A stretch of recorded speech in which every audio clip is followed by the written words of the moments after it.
Então, boa noite, pessoal. A gente vai começar aqui, ó. É, essa primeira aula a gente vai discutir um pouquinho ser professor nessa nova sociedade da informação e do conhecimento. Então, a gente sabe que vocês entraram, né, na faculdade há 3 anos e meio atrás, mais ou menos, alguns há 3 anos, né? E nesse período a gente já teve uma grande alteração num processo como a gente lidar com como a gente lidar, né, com os alunos em sala de aula e tal. Mesmo assim, né, parece pouco, 3, 4 anos, mas com a velocidade aumentando das transformações, cada vez mais a gente vai ter que estar atento, né, e a gente vai ter que se reinventar para poder acompanhar isso. A gente fala, né, que antigamente as gerações, né, as alterações, elas ocorriam dentro das gerações, né? Então a grande transformação que ocorria dentro do processo tecnológico normalmente demorava uma geração, né? E uma geração naquela época era considerada entre 30 a 50 anos, né? Então a questão era o seguinte, né? A pessoa que se formava numa faculdade ou que ia procurar uma carreira para seguir, né, e se estabelecer nessa carreira, dificilmente durante o processo que ela trabalhava, ela teria que fazer alterações muito grandes na sua metodologia. E hoje, né, isso já não ocorre mais, né? Desde o final da década de 80, início da década de 90, esse processo vem se acelerando. Quer dizer, vem se acelerando sempre, mas vem se acelerando mais ainda, né? Com o advento da inserção da nossa sociedade da informação e do conhecimento, né? A gente tem a gente tem que ter um processo de adaptação muito grande em relação ao que vem, né? Então a gente já tem que sempre antever o que pode ser utilizado na educação e a gente já ir atrás, nos preparar para quando chegar a gente tá já com aquilo pronto para ser utilizado, né? Com as metodologias prontas ou as discussões teóricas sobre aquilo meio pronta em relação ao processo. É muito difícil isso, a educação nunca conseguiu fazer isso, né? A educação sempre correu atrás, né? E ainda assim ela é um dos setores da sociedade que tem grande dificuldade, né, de se estabelecer em processos inovadores. Mas ela vem correndo atrás. Não só vem correndo atrás, como hoje a Revolução Industrial, que é chamada Revolução Industrial 4.0, ou, né, que é a revolução onde a gente considera a internet das coisas para tudo, a educação ela veio está tentando fazer esse processo, né, essa revolução também no seu campo, mais ou menos em conjunto com a sociedade, né? Então essa sociedade 4.0 que nós estamos vivendo hoje. Então a educação está tentando acompanhar isso e por isso hoje nós temos essa questão da educação 4.0. Inclusive essa educação 4.0 vai ser o tema mais provavelmente vai ser o tema do nosso eixo central de dessa disciplina. Então, a gente vai falar um pouquinho hoje do ser professor, mas a gente vai continuar falando da educação 4.0, das metodologias ativas, outros processos, né, que podem no futuro serem implementados na educação ou que já estão sendo implementados e a gente ainda não está vendo. Né? Então, todo esse curso a gente vai falar um pouquinho sobre isso. Ah, mas a gente que vai trabalhar com criança, a gente vai ter que passar por esse processo? Mais ainda, né?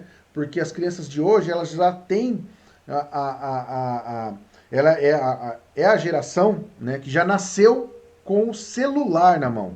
Então, é diferente, por exemplo, da minha geração, né, que eu sou de uma geração da década de 70 e provavelmente aqui no Brasil a gente se encaixaria naquelas gerações X ali, né? Eu estou entre a X e a Y.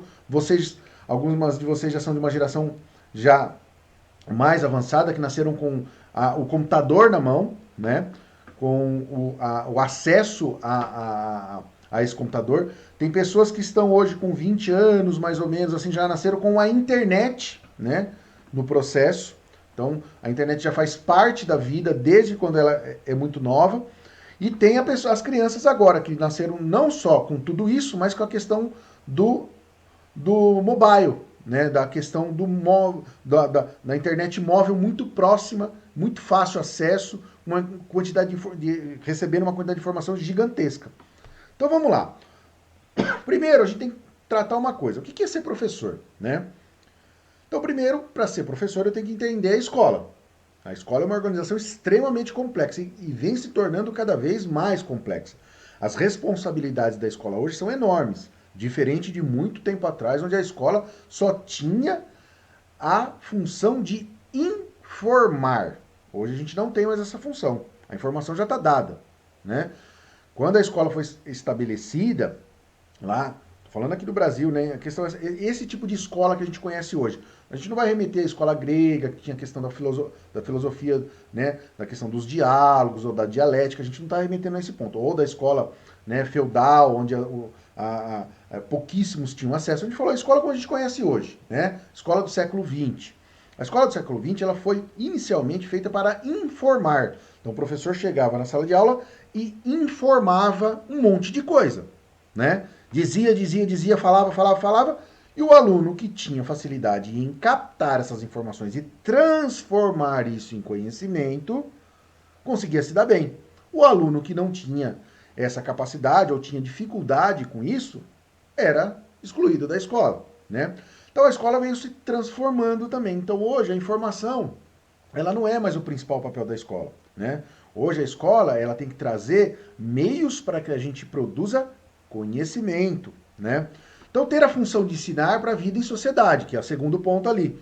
Então a escola, ela foi feita para que a gente consiga fazer com que as crianças tenham melhores condições de estar inseridas na sociedade, ou com um emprego melhor, ou tendo mais condições, né, de concorrer a uma vaga de faculdade ou de um curso, ou estar de acordo com a questão de saber ler o mundo, né? Então, ler uma dificuldade que o país esteja passando economicamente e poder entender e discutir um pouco sobre isso. Então, a gente forma hoje o aluno para que ele viva em sociedade, para que ele tenha condições de estar dentro dessa sociedade e conviver adequadamente.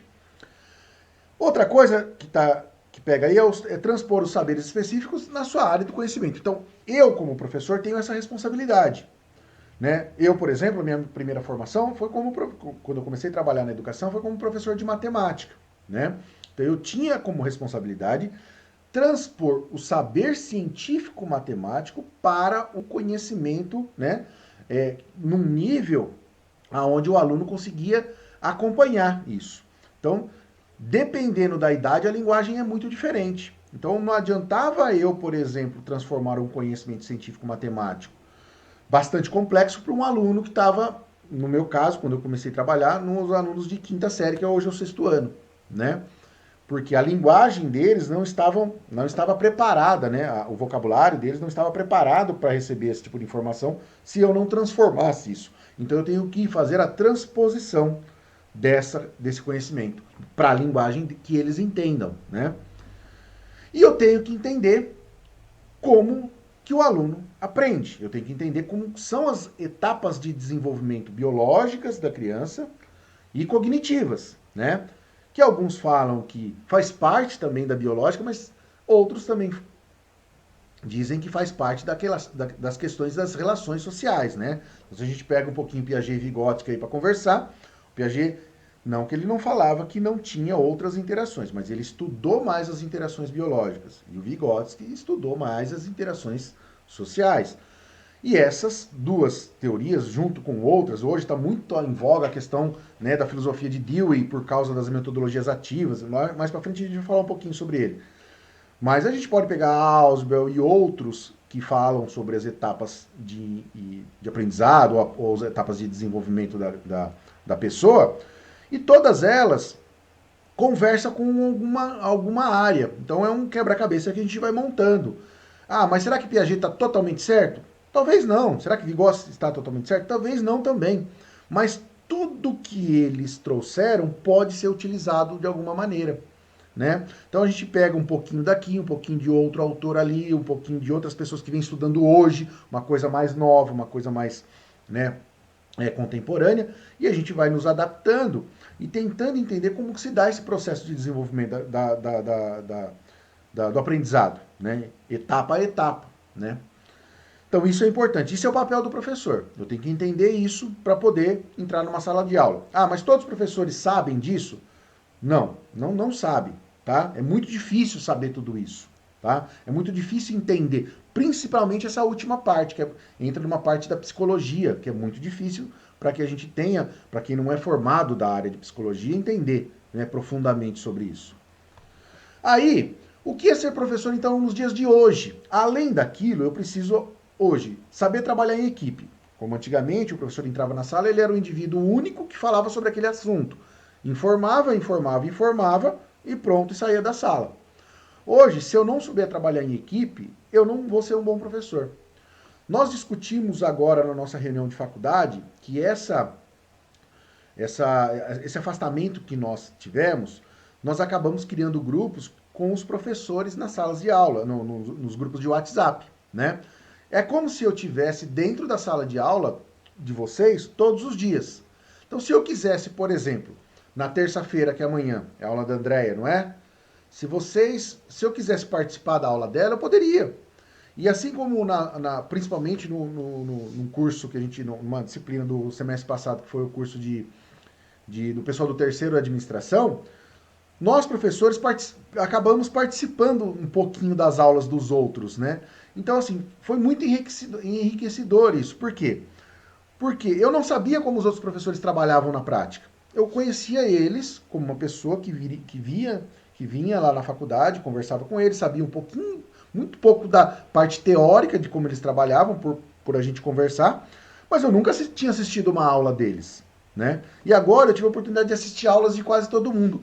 Isso foi fantástico, porque fez a gente aprender muito. Eu, principalmente, aprendi demais com isso, né? Eu soube reconhecer metodologias que funcionaram muito bem, mas também soube reconhecer que tiveram metodologias que deixaram muito a desejar, né? Então a gente acaba sendo bastante essa troca de informação acaba nos tornando muito maior do que a gente era antes, né? Por isso que uma das premissas dessas novas metodologias da educação 4.0 é, claro que isso já foi dito várias outras vezes, que a soma das partes é muito maior do que as partes individualmente. Então, é como se eu falasse que tem 10 pessoas, 1 mais 1 mais 1 mais 1 10 vezes, o resultado seria muito maior do que 10. Por quê? O conjunto é muito maior do que as partes individuais, né? Então isso torna a questão do trabalho em equipe muito importante. Então foi fantástico isso. Então se a gente tivesse essa troca, e vocês que trabalham normalmente no ensino infantil e fundamental nos iniciais, têm muito mais facilidade de fazer isso, porque isso acontece mais vezes. Nós, que eu, por exemplo, que passei quase 20 anos trabalhando, né, nos anos finais do ensino médio, essa troca entre os professores é rara acontecer, né? Compreender e interagir com a linguagem tecnológica e econômica. Pessoal, esse segundo ponto, não tem como a gente fugir. A linguagem tecnológica faz parte do nosso cotidiano, faz parte da nossa vida contemporânea. Então a gente vai ter que entender dela e ela vai fazer parte do nosso processo educativo, entendeu? Parte do nosso processo de educação, né, ensino e aprendizagem. Então não tem como a gente fugir. O profissional da educação deve gerenciar sua própria formação. Pessoal, se vocês acham que vocês estão sendo formadas agora, saindo do 8º semestre de pedagogia, e terão uma quantidade de informação enorme para serem professoras na hora que vocês entrarem na sala de aula, vocês vão ver que não.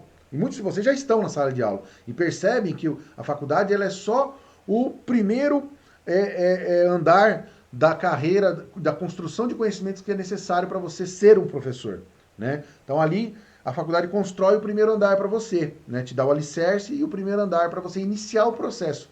Então a formação, quem faz é o próprio professor. Então a educação continuada, ela era vista como uma coisa complementar até muito pouco tempo atrás.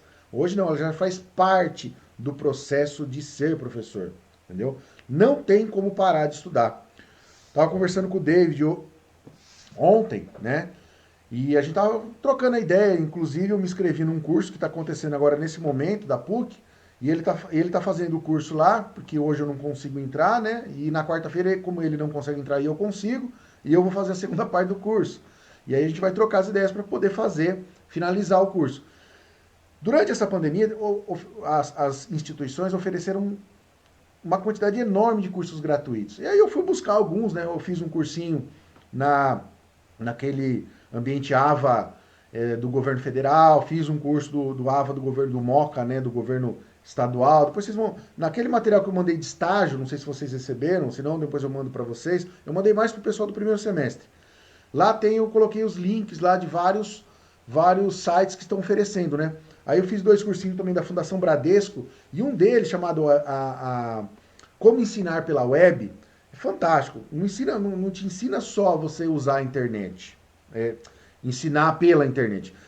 Te ensina a usar a internet para ensinar, que é muito mais importante, porque eu estando presencialmente numa sala de aula, eu também posso, né, utilizar do recurso da internet para poder ampliar o meu processo de, de é, estrutural da minha aula. Então, e além do presencial, né, que hoje a gente chama desse ensino híbrido. E utilizar os conhecimentos científicos e tecnológicos. Esses conhecimentos científicos e tecnológicos da área de vocês, estão da área da pedagogia, né? Então a gente vai ter que continuar utilizando eles. E vários outros conhecimentos científicos e tecnológicos vão sendo criados, desenvolvidos, propostos no decorrer que a gente continua na nossa profissão. Então a gente vai ter que acompanhar isso. Pessoal, a sociedade da informação é a sociedade que nós estamos vivendo hoje, ou seja, a informação ela está disponível a todo momento, né? Tem informação verdadeira, tem informação falsa, tem informação que nos é útil para a nossa formação, tem informação que nos, embora seja útil para a nossa vida, nos tira, né? Nos chama a atenção e nos desvia da nossa, naquele momento do nosso objetivo, né? Então, se eu estou aqui, por exemplo, montando uma aula de vocês, pisca uma luzinha aqui no meu Facebook, no meu Instagram, no meu Twitter, no meu WhatsApp, isso me chama a atenção e me tira do foco do que eu estava fazendo. Mas às vezes são informações que eu preciso acompanhar. Muitas vezes também não são informações relevantes. Então, hoje, saber tratar e trabalhar com informações é muito importante, porque é elas que dão possibilidade que a gente faça, né, delas o melhor proveito para construir conhecimento. Então, primeira coisa, tecnologias digitais de informação e comunicação. Antigamente a gente falava TIC, não tem mais essa de TIC, porque tecnologia de informação e comunicação, um lápis e uma caneta né? Porque se eu escrever algo ali e mostrar para uma pessoa, eu estou comunicando algo a ela, se ela souber ler, né? Então, é uma tecnologia de informação e comunicação. Só que agora a gente está tratando de tecnologias digitais, nós temos outras maneiras de nos comunicar. A gente não escreve carta mais praticamente. Nem e-mail mais a gente tem escrito, né? A gente envia arquivos por e-mail, né, quando necessário, mas você já parou para pensar que antigamente a gente mandava carta para uma pessoa, né? Hoje a gente não manda mais, não manda nem mais e-mail. Se eu quero saber alguma coisa de uma pessoa, eu mando um WhatsApp para ela, né? Mando uma informação pelo Messenger no Instagram, no Messenger do Facebook, eu mando um direct no Instagram, não importa. É muito mais rápido agora eu obter o que eu quero, né? Então a informação ela está posta. A gente tem que saber trabalhar com ela. E as tecnologias digitais de informação e comunicação são os meios por onde elas chegam para a gente, né? E os meios por onde a gente também transmite as nossas informações. Então precisa saber muito bem trabalhar com elas. Nós, professores, vamos ter que saber, teremos, né, que nos desenvolver para ser o maior filtro possível para que as informações, no momento, por exemplo, de sala de aula, cheguem da maneira mais correta possível ao objetivo que a gente está querendo de ensino naquele momento, né? Então é muito difícil isso, a gente tem que aprender a fazer isso ainda, né? Então aí está a avalanche esmagadora de informações.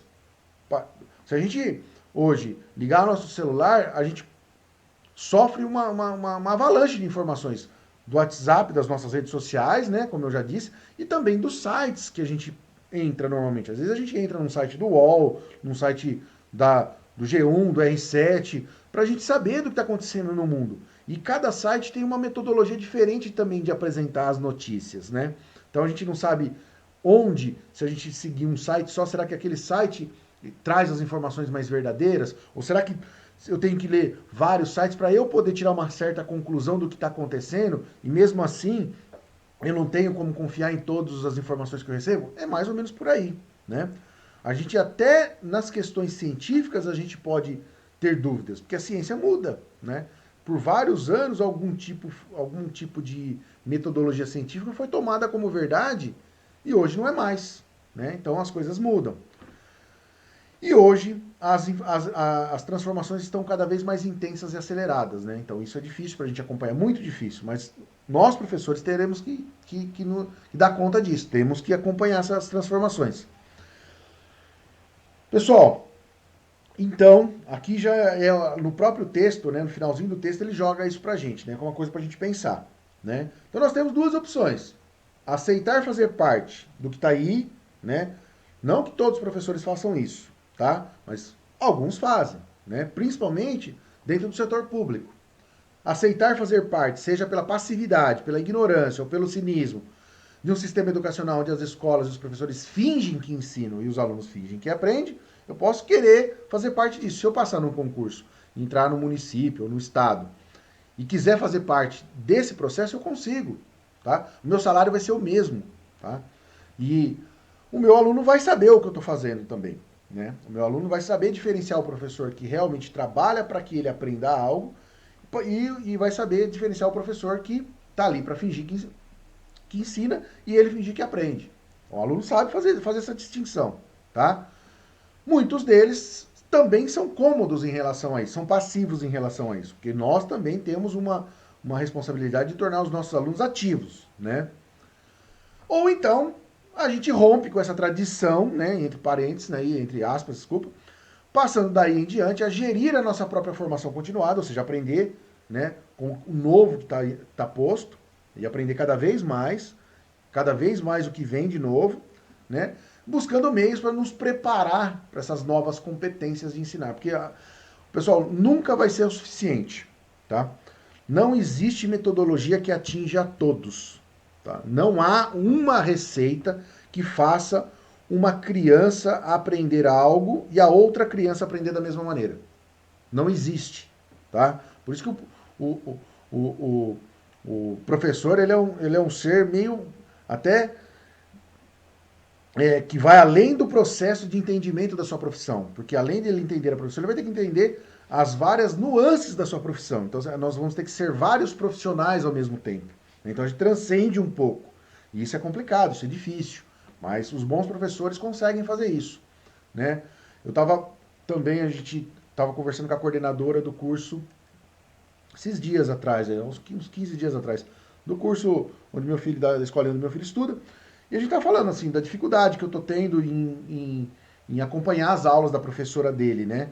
Porque eu voltei a trabalhar praticamente todas as manhãs, minha esposa também está trabalhando, então a gente não consegue entrar no horário da aula. Então eu tô assistindo, eu, junto com ele, quando eu chego, assistindo as aulinhas da professora, para a gente poder fazer as atividades que vêm da escola. E assim, a gente vê que a gente tem facilidades em algumas coisas, porque a gente pega o jeito. Eu peguei o jeito do meu filho aprender. Entendeu? Então eu tô aqui 6 meses quase com ele, eu peguei. Mas imagina se eu tivesse 30 crianças iguais a ele. Será que em um ano eu conseguiria pegar o jeito de todas as 30 crianças aprender? Talvez não. Talvez nem da metade. Essa é a dificuldade, né? Porque a gente não está tratando especificamente com uma única pessoa. Porque eu passei um ano ensinando alguém, talvez eu aprenda como ele aprende. Mas com 30 ao mesmo tempo e cada ano mudando, é muito difícil. Mas é isso que a gente vai enfrentar, né? 30 se a gente está falando, né? Ainda sendo, né? Porque no ensino médio, por exemplo, são 45 numa sala, né? Então, imagina você ensinar uma certa, um certo conteúdo para 45 pessoas que pensam diferente, que aprendem de maneira diferente, né? E você ter que escolher, né, alguns caminhos só, né? Então você não consegue também trilhar todos os caminhos. Então adotar, o desafio nosso é adotar uma postura positiva em relação às mudanças paradigmáticas que estão vindo, né?